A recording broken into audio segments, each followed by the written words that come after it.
Hello. To those who have been here before, welcome back. To those who haven't, welcome. I always like to start off with a little disclaimer. I'm not a lawyer, I'm not a doctor, certainly no financial advisor. So if you're looking for any kind of advice, shrug off. You'll find none here. So, talking today with a gentleman about kids. And kind of like, everybody wants, what's the deal with the kids? Why are they this? Why are they that? And a lot of things that are said about kids are not positive. Generally speaking, I'm not in disagreement on a lot of the stuff that they're saying. It's the internet and the cell phones and this and that. But honestly, the problem is who's raising the kids. Now, of course, everybody, I'm raising my kids. Honestly, it's crazy. We were raised outside. Every day that we weren't at school, you kids get outside, unless it was raining. And when it wasn't raining, we would be told to get outside. We were called back in for dinner or supper and called back in. Well, we knew we had to come in before it got dark. Rules is rules.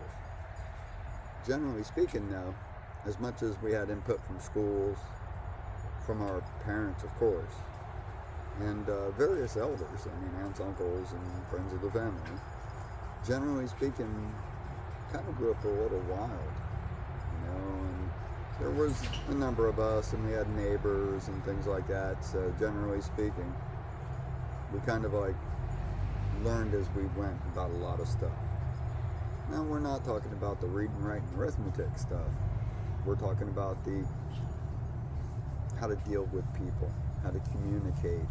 And don't get me wrong, I've got a teacher who I claim for being articulate and hopefully using words correctly. It was a big thing of hers, Mrs. Brooks, God bless her, one of those teachers I'll remember forever. And she'll come up in other conversations, I'm sure, because she was just one of those teachers. But generally speaking, all that aside, how you dealt with each other and stuff like that, and even to some degree the work ethics that you developed with your friend. Good example, came from a pretty big family. We grew up on a big piece of land to some, modest or small to others, but a couple of acres. It had to be mowed and it had to be raked. We also had to cut down and remove the trees from the yard. Now, we didn't just cut them down and leave a stump. We left the tree intact and cut the roots. We took the whole tree, root ball and all. And then you had to dissect it.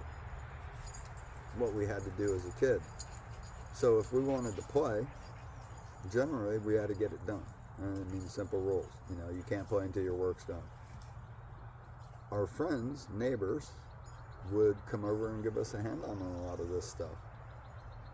Sometimes we'd work an entire Saturday to have a Sunday, to be able to play football, baseball, roughhouse, whatever we were doing at the time. Motorcycles were big. So generally speaking, whatever we were doing. And we learned the value of working with people, helping people, things of that nature. The good civic-oriented stuff. A lot of stuff that's missing in today's world is standard civic kind of state of mind. Well, from there, you kind of learn about relationships. You develop friendships. You develop enemies. We really didn't have any enemies amongst us. We pretty much would sort it out. You learned how to defend yourself. Not just physically. A lot of times it was just verbally. You learn to stand up for yourself. Either that or you never even got noticed. And generally speaking, in a big family, and then you throw in, non-family members of almost the same number, sometimes even larger, things are going to happen. So you either have to defend yourself verbally or sometimes physically. But many good things came from having to be out amongst our peers. Alright? You learn even business sense. I would fix my friends' bikes, but they'd have to give me spare parts so I could fix my bikes. Commerce. Now, mind you, I wasn't making any money, but I didn't have to buy a bicycle. Right? So we learned quite a bit. Well, next generation, there were these cool things that came out. VCRs. Absolutely the coolest thing, because any show you didn't see, you could watch. And movies, you could, at the time they had places you'd go rent one. I know a lot of younger people won't remember them. I think there's still one Blockbuster left. But generally speaking, nobody bothers with the VCR anymore. And of course, came this, DVDs. Okay? What I noticed, right now, coming from a large family at the time, a large group of friends, because you're kind of associated with your family's friends and yada yada. So, I had a large group of people I associated with on a very regular basis. Well, I started noticing when these people got older and had kids, when we'd be busy hanging out, or generally speaking, the kids were fussy and just being underfoot, a problem, so to speak. Not a real problem, but you know what I'm saying. They'd be sat down in front of the VCR to watch their same movie that they would watch all the time, some little whatever that kept them entertained. And it varies, some kids had this movie, some kids had that, and there'd be other things involved in it too. But generally speaking, it was useless dribble. Cable TV also played a part in that. Okay, SpongeBob SquarePants. Who didn't grow up watching SpongeBob SquarePants? But generally speaking, no, I didn't grow up watching that. I watched the funny cartoons. But generally speaking, the kids were kind of being raised by the VCR and the DVDs. I noticed kids weren't mowing lawns, raking the lawn, out in the yard with mom and dad doing yard stuff. Now, don't get me wrong, they were still enjoying many of the luxuries of like four-wheelers and dirt bikes and the bicycles and going to different events. But they weren't doing any kind of labor. They really weren't doing as much interaction. Yeah, they're still playing football and still playing baseball, but as somebody who's had many nieces and nephews in the sports, the numbers were diminishing. And then came cell phones. And it's funny too, because the guy I was talking to was like, yeah, the kids are on their cell phones all the time. I had to back him up. I was at a park almost, 15 years ago? It's when the iPhone was still new. And I was taking pictures. I was there with niece and nephew. And honestly, you can get some really interesting pictures of kids on the playground, so there you go. Well, I'm sitting there and basically I had my fill of taking the pictures, but the kids weren't done. So they were running around doing their thing, and I'm reviewing pictures. Modern cameras, you can do that. And I noticed there's this young girl. She's with her dad. She's on one of these swings where it's a tire with 3 chains and comes up to a center swivel. It goes in all different directions. It can spin. It's the neatest little thing for a young girl or young boy to play on. I'm going to guess she was maybe 7, maybe 8. Now, I had noticed she was there with her father and they're alone. And I don't really pay much attention to kids. Generally speaking, if I'm at the park, the kids I'm paying to, just the ones I'm with, usually I might be paying attention to a mom or two, especially a cute one. But generally speaking, I mean, I mind my business. You know, I'm not there for them. I'm there just to make sure the kids are safe and they can have a good time. But I couldn't help but notice, listen to this girl call to her father over and over and over, several times at least.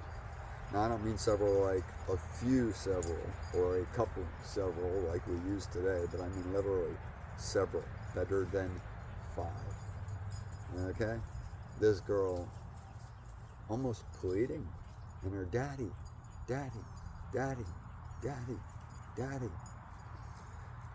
I looked over, and daddy never looked up. He was on his cell phone. No idea what he was viewing. More than likely social media even at that time. But, I mean, here's this poor young girl at the playground with her daddy, and her daddy's on the phone. Okay, well, one bad side is you're neglecting the kid. Second bad side is the example. Because good or bad, a parent is an example. This case, I believe, a bad example. His example is what's important is this phone.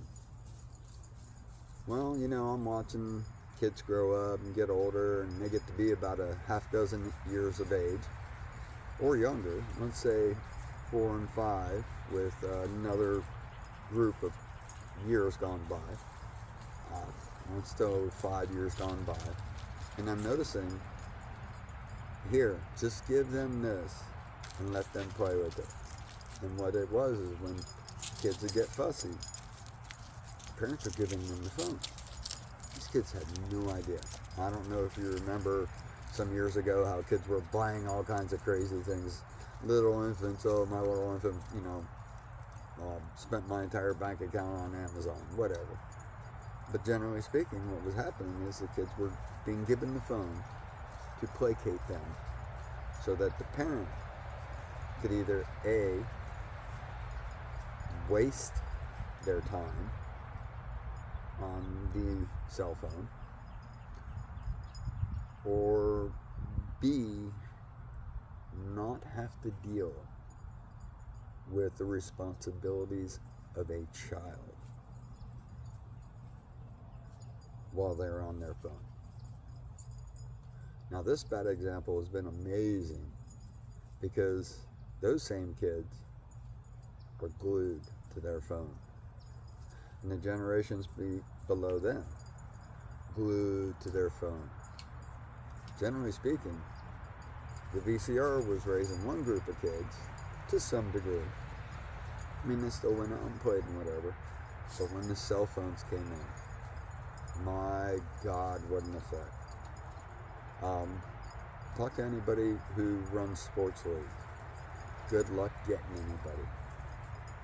I mean, generally speaking, they are having a nightmare of time putting together teams. You have so few teams. Oh, excuse me. If you said Gesundheit, thank you. If not, so anyhow, so few teams, and generally speaking, the kids are not coming in prepared at all.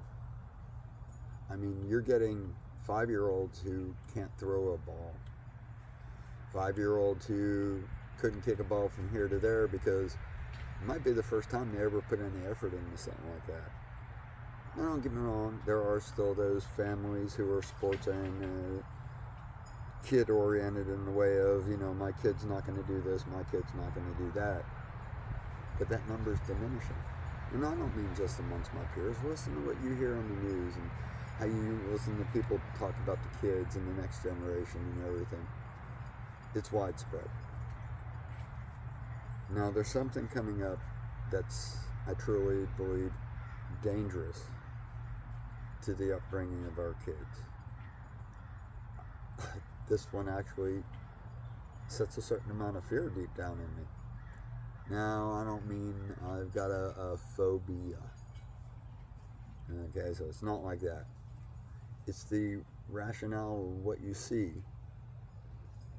and what you see possible being likely because of what you've seen. A little bit of circle there, but generally speaking, I'm watching a bunch of lazy parents who'd much rather be on their phones all day, giving their kids phones. And now those kids grown up as parents giving their kids a phone at an even younger age, and generally speaking, as much as you're not supposed to this, that, and the other, the entire kid's life is on a computer or on the phone. Verbal skills. Speak with the younger person. See if you can hold any lengthy conversation. I don't see it so much. I don't even hear lengthy conversations between people in their 20s. Not hearing them wax philosophical. Generally speaking, it's all short thoughts like you hear on the internet. I mean, Twitter, what's it, 140 characters or something? Which I will eventually sign up to Twitter. You cannot really put any depth into a thought. And in many cases, even the brief thought that you can put in is not often a thought out one. It's a reactive. We're not seeing discussion. We're seeing slams and slights and discontent on that. And that's that generation that grew up with a phone in their hands as a young kid. Well, this next generation is going to grow up with somebody whispering in their ear, somebody painting them pictures, somebody doing their work for them, an assistant of a sort that, while not physical, will have an extreme impact on kids. And this is the one that scares me, the AI. Now, generally speaking, much like the internet is a double-edged sword, all the information in the world at your fingertips, all the evil of the world at your fingertips.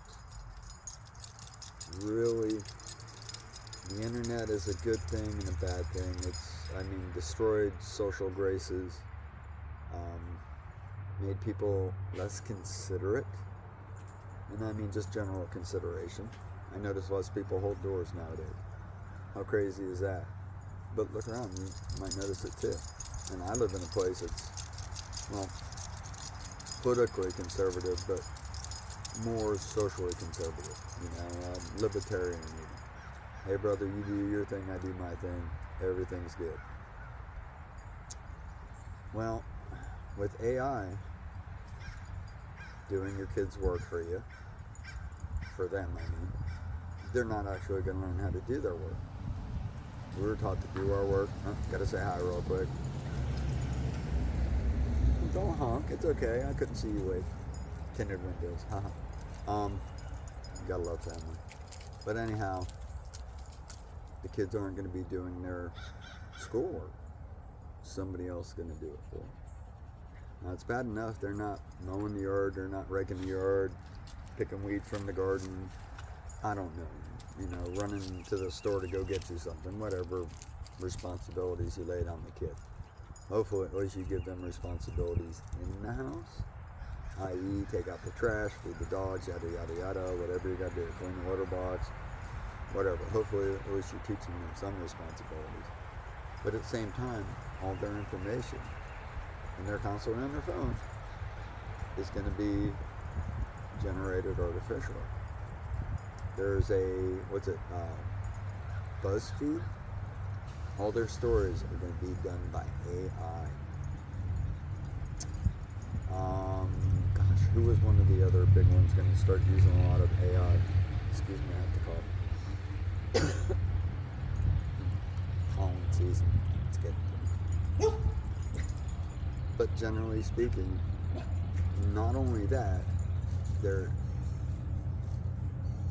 their interactions are going to change. Because now they'll have somebody to talk to. Well, what do you think I should do about this? And what do you think I should do about that? And generally speaking, why shouldn't they trust them? I mean, they trust the internet. They trust their cell phone. Why not trust this assistant who's going to tell you whatever? Now, part of the problem is AI. It might be programmed by, let's say, a dozen people. But generally speaking, they're going to be relatively like-minded people. So you can have ideology embedded in AI. We're already seeing it. I've heard news clips about it. And that, when I presented that to that man, he was like, we're done for. That was pretty much really the end of the conversation as far as going any further. But his response was, we're done for. Generally speaking, I don't believe in the done for theories. I'm not an apocalyptic kind of person. I mean, hell, even if we all blew each other to smithereens around the world, humans would survive. Okay. One way or another, trust me, humans would survive. Generally speaking, though, as far as a normal society, I think it's a bad thing. I think we've already seen the influence of just social media. Wait until AI starts feeding people this and feeding people that, and ideas and thoughts and reason. I mean, an AI its ability is to reason things, right? Through probability and whatever, I'm not no expert on that. So now you're going to have people on social media parroting what the AI says. The AI feeds off of what people say, and it's going to be a little bit of a circular firing squad. Now, where that leads us, I don't know. The way I look at it, I only got so many years, so pretty soon I'm just here for the ride. In the meantime, I still got to pay the bills. But nonetheless, I really think AI will be the next people raising your kids. They'll help teachers write lesson plans, possibly individually. They'll help therapists in how they analyze your thing. Because now, analysts will be able to have somebody they can talk to and come up with ideas. Specialists in the field, all their information filed together, still with an ideology, loading up the information and programming, yada yada. But nonetheless, once again, more AI in more places, it will really feed on itself. And generally speaking, with the schools, with the kids on the phone, with, honestly, even just the way society treats each other, I really think if you're going to let your kids be raised on AI, you'll harm them. Don't let your kids be raised by AI.